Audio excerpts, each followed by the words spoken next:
제2장. 여호와께서 모세와 아론에게 말씀하여 이르시되, 이스라엘 자손은 각각 자기의 진영의 군기와 자기의 조상의 가문의 기호 곁에 진을 치되 회막을 향하여 사방으로 치라. 동방해 돋는 쪽에 진 칠자는 그 진영별로 유다의 진영의 군기에 속한 자라. 유다 자손의 지휘관은 암미나답의 아들 나손이요, 그의 군대로 계수된 자가 74,600명이며 그 곁에 진 칠자는 이사갈 지파라. 이사갈 자손의 지휘관은 수알의 아들 느다넬이요, 그의 군대로 계수된 자가 54,400명이라. 그리고 스불론 지파라. 스불론 자손의 지휘관은 헬론의 아들 엘리압이요, 그의 군대로 계수된 자가 57,400명이니 유다 진영에 속한 군대로 계수된 군인의 총기는 186,400명이라. 그들은 제1대로 행진할지니라. 남쪽에는 루벤 군대 진영의 군기가 있을 것이라. 루벤 자손의 지휘관은 스데울의 아들 엘리술이요, 그의 군대로 계수된 자가 46,500명이며 그 곁에 진 칠자는 시므온 지파라. 시므온 자손의 지휘관은 수리사대의 아들 술루미엘이요, 그의 군대로 계수된 자가 59,300명이며 또 가 지파라. 가 자손의 지휘관은 루엘의 아들 엘리아삽이요, 그의 군대로 계수된 자가 45,650명이니 루벤 진영에 속하여 계수된 군인의 총기는 151,450명이라. 그들은 제2대로 행진할지니라. 그 다음에 회막이 레위인의 진영과 함께 모든 진영의 중앙에 있어 행진하되, 그들의 진친 순서대로 각 사람은 자기 위치에서 자기들의 길을 따라 앞으로 행진할지니라. 서쪽에는 에브라임의 군대의 진영의 군기가 있을 것이라. 에브라임 자손의 지휘관은 암미후세 아들 엘리사마요, 그의 군대로 계수된 자가 45,000명이며 그 곁에는 므낫세 지파가 있을 것이라. 므낫세 자손의 지휘관은 부다술의 아들 가말리엘이요, 그의 군대로 계수된 자가 32,200명이며 또 베냐민 지파라. 베냐민 자손의 지휘관은 기드온이의 아들 아비단이요, 그의 군대로 계수된 자가 35,400명이니 에브라임 진영에 속하여 계수된 군인의 총기는 108,100명이라. 그들은 제3대로 행진할지니라. 북쪽에는 단 군대 진영에 군기가 있을 것이라.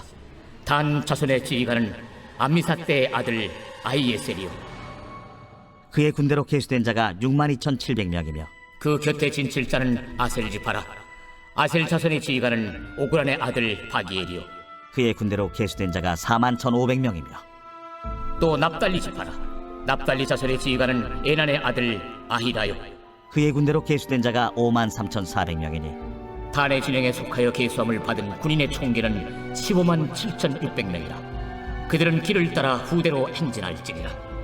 이상은 이스라엘 자손이 그들의 조상의 가문을 따라 계수된 자니 모든 진영의 군인 곧 계수된 자의 총기는 603,550명이며 레위인은 이스라엘 자손과 함께 계수되지 아니하였으니 여호와께서 모세에게 명령하심과 같았느니라.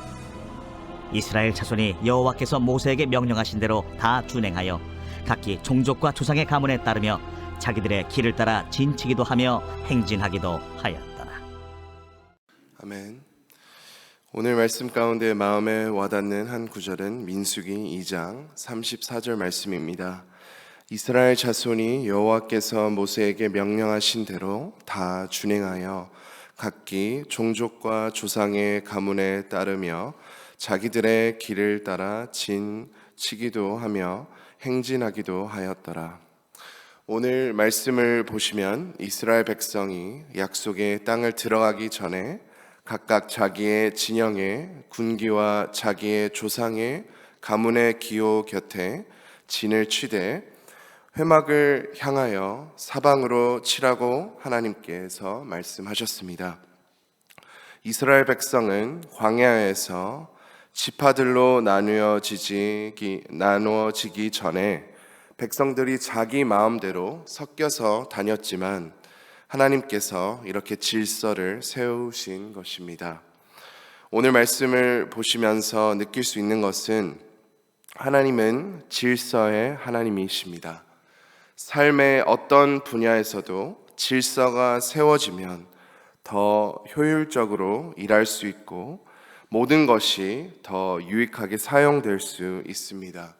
가정도, 사업도, 교회도 질서가 있으면 서로의 역할이 더욱 분명해집니다. 무엇보다 하나님께서 우리가 질서를 지키시기를 원하시는 이유는 하나님께서 질서의 하나님이셔서 그렇습니다.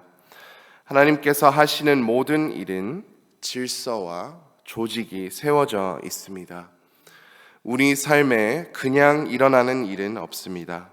다 하나님의 손에 있고 하나님의 섭리 가운데 있습니다.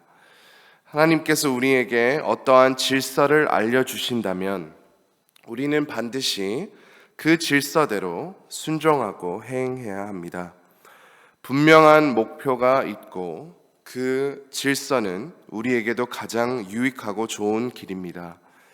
그래서 이 동성애 문제가 문제인 것입니다. 하나님께서 분명한 창조 질서를 세워주셨습니다. 이 질서를 지켜야 결국 우리도 행복해지는 것입니다. 하나님은 거룩을 원하십니다. 질서를 지켜야 거룩할 수 있고 거룩해야 질서를 지킬 수 있습니다. 결혼에 대해, 가정에 대해, 죄에 대해 질서를 세워주셨습니다. 그러나 우리가 하나님께서 세워주신 질서를 따르지 않으면 깊은 죄에 빠지게 되는 것입니다.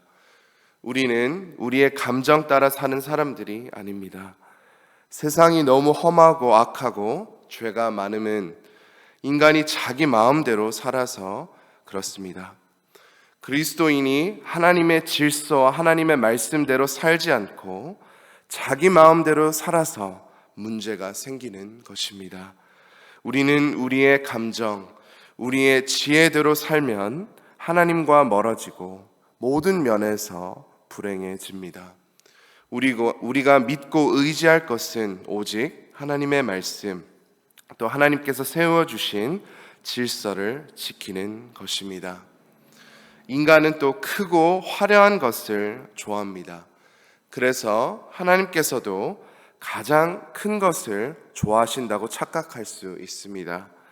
그러나 하나님은 무조건 크다고 받으시고 좋아하시지 않으십니다. 예수님께서 마가복음 12장 41절 말씀에 사람들이 헌금함에 돈을 넣는 것을 보고 계실 때 여러 부자는 많이 넣었는데 어떠한 가난한 과부, 정말 아무것도 없는 이 과부가 2 렙돈을 넣었습니다. 1전도 안 되는 금액이었죠.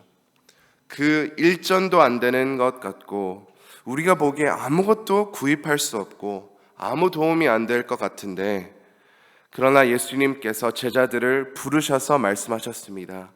내가 진실로 너희에게 이르노니 이 가난한 과부는 헌금함에 넣는 모든 사람보다 많이 넣었도다.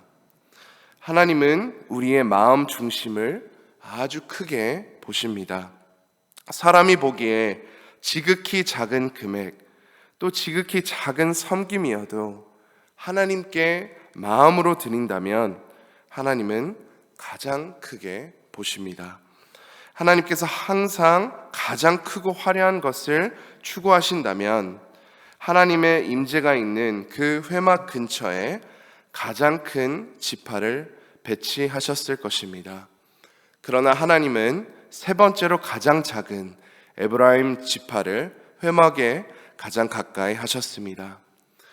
또 우리가 생각하기에 가장 큰 지파를 최전방에 세워서 외부 공격을 막을 텐데 하나님은 2번째로 가장 작은 베냐민 지파를 그곳에 배치하셨습니다. 하나님의 생각은 우리의 생각보다 높고 우리의 지혜보다 높습니다.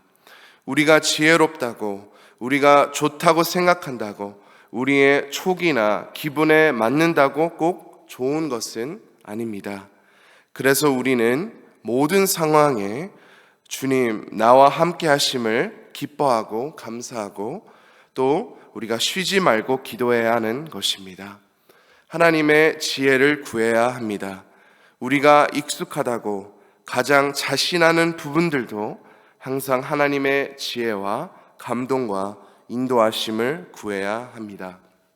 제가 찬양 인도하는 것을 매우 좋아합니다. 그냥 어렸을 때부터 기타 치고 찬양하는 것을 좋아했습니다. 또 하나님께서 찬양 인도할 기회를 주셔서 17살 때부터 한 20년 동안 찬양 인도하고 있습니다. 그래서 어떤 부분에서는 자신감이 있습니다. 사실 긴장도 많이 안 하고 편하게 행복하게 이렇게 찬양 인도합니다. 그러나 같은 찬양 인도여도 한국어로 찬양 인도는 조금은 부담이 느껴집니다. 경험이 훨씬 덜 해서 그런 것 같습니다. 영어가 훨씬 편합니다, 사실. 그래서 선곡도 미리 하고 더 연습하고 더 하나님 앞에 도움을 구하며 찬양합니다. 그러나 이런 저의 모습을 발견하면서 회개했습니다. 하나님, 제가 자신한다고 잘한다고 생각할 때 하나님께 기도도 안 하고 편하게 하는데 자신 안 한다고 하나님께 도움을 구하는 이 악한 마음을 하나님께 고백드립니다. 어떤 상황에도 우리는 하나님의 지혜와 감동과 인도하심을 구하며 사랑하고 사역하고 살아가게 하옵소서. 이렇게 우리 함께 고백하고 이런 마음을 가지시면 좋을 것 같습니다. 또 오늘 말씀을 통해 우리가 느낄 수 있는 것은 모든 지파들이 회막 중심으로 배치되었습니다. 즉 하나님 중심으로 배치되고 움직였습니다. 예수님께서 우리의 죄를 위해 죽으셨을 때 성소 휘장이 위로부터 아래까지 찢어져 둘이 되었습니다. 하나님께서 예수님의 희생을 받으셨다는 증거이고 또 예수님의 희생을 통하여 우리가 다시 하나님께 나아가 구원받은 하나님의 자녀가 될 수 있었습니다. 그러므로 우리의 삶의 중심에 예수님을 구주로 또 왕으로 모시는 것입니다. 예수님 없이는 하나님께 나아갈 수 없으므로 우리 삶 모든 부분에서 예수님이 중심이 되는 것입니다. 오늘 말씀을 통해 우리가 비워야 하는 것은 우리 생각대로, 우리 마음대로, 우리 감정대로 사는 것입니다. 그리고 오늘 말씀을 통해 채워야 하는 것은 우리가 하나님의 지혜를 구하고 또 하나님의 사랑 안에서 우리가 모든 것을 이렇게 하고 또 예수님 중심의 삶을 살면서 그렇게 주님께 영광 올려드리는 우리 사랑하는 모든 성도님들 되시기를 간절히 소망합니다. 이 시간 말씀을 품고 함께 기도하겠습니다. 또 어려움을 겪고 있는 성도님들을 위해 또 환우들을 위해 기도해 주시고 또 전도에 열정을 주셔서 많은 영혼을 우리를 통해 구원해 주시도록 함께 기도하겠습니다. 또 담임 목사님을 위해 기도해 주시고 모든 부교육자와 장로님, 영적 리더들을 위해 함께 기도해 주시기를 바랍니다. 그리고 EM과 다음 세대를 위해 기도해 주시고 오늘 수요일 예배위원회와 재정위원회를 위해 기도해 주시고 세계 선교를 위해 기도하실 때 오세아니아 아시아 선교를 위해 기도하겠습니다.